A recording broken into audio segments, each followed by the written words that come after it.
C'est la société des ambianceurs et des personnes élégantes.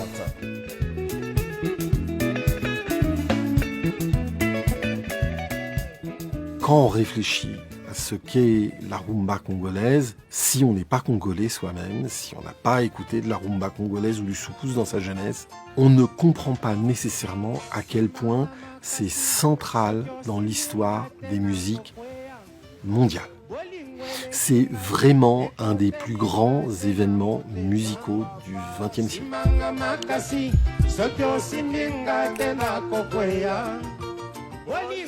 Des esclaves africains partent aux Amériques, en l'occurrence à Cuba. À Cuba, ils ne sont pas dans un territoire vierge avec uniquement des Amérindiens. Il y a déjà des colons européens, principalement espagnols. Et à Cuba, tout début du XVIIe siècle, apparaît une musique qui est le son cubano, qui est peut-être le premier genre des musiques créoles qui soit identifié. Cette musique est diffusée en 78 tours. Et c'est là qu'intervient la mondialisation. Ce sont des crewmen qui, les premiers, apportent à l'embouchure du fleuve Congo des 78 tours cubains. Cette musique latine, américaine, en espagnol, avec une rythmique très prononcée qui arrive, va immédiatement séduire, et d'autant plus facilement séduire que c'est une musique qui a des racines africaines.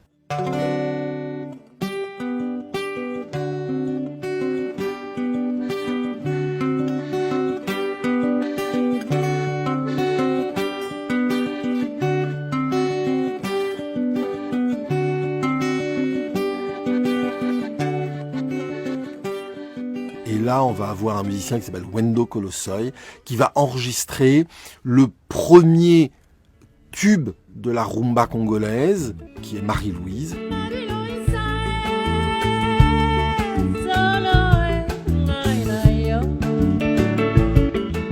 La rumba congolaise est jouée par des orchestres congolais depuis déjà plusieurs années, mais en 1947, c'est le choc du premier disque enregistré à Léopoldville par des Congolais, pour les Congolais, et la naissance, j'allais dire, officielle de la rumba congolaise.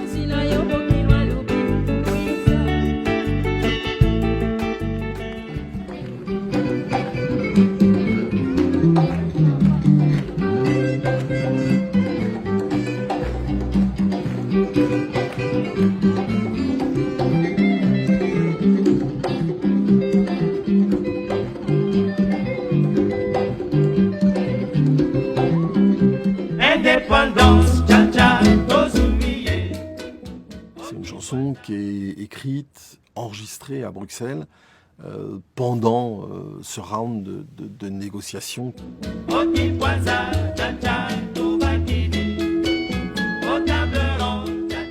C'est vraiment tout ce qu'on peut faire d'idéal avec une chanson et un peuple.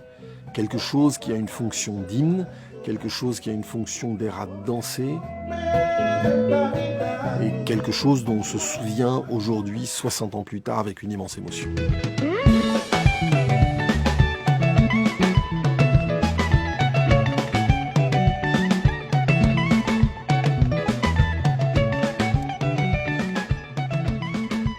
Et ça, les guitares congolaises, les guitares du soukous, c'est une influence, c'est une révolution mondiale. Les guitares du soukous, ces guitares très aiguës, elles jouent en même temps le solo et la rythmique.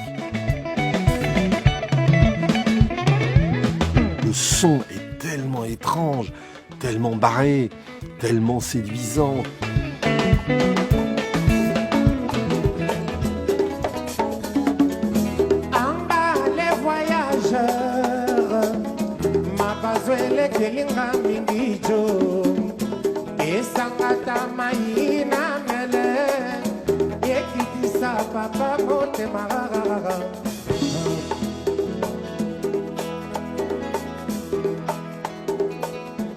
La sape, c'est cette idée qu'on est habillé extrêmement élégamment, mais qu'on n'est pas habillé n'importe comment. Il y a toute une espèce de grammaire des codes, des pantalons à pinces, si possible 2 pinces, un peu trop courts, parce que s'ils sont un peu trop courts, on peut voir les chaussettes Burlington. Quand on achète un costume, quand on achète une veste, il ne faut surtout pas découdre la marque qui est sur la manche gauche, il faut la laisser absolument. Certains tiennent même à laisser pendre les étiquettes avec le prix des vêtements. Ça, je vais le mettre.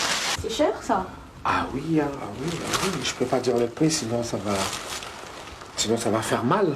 On est dans une exubérance vestimentaire qui prend exactement le contre-pied du régime de Mobutu, ces vêtements un petit peu austères, cette exigence de porter des costumes africains. Donc il y a aussi un contenu politique et la bande-son de tout ça, c'est Zaiko Langa Langa, c'est Viva la Musica, c'est Papa Wemba.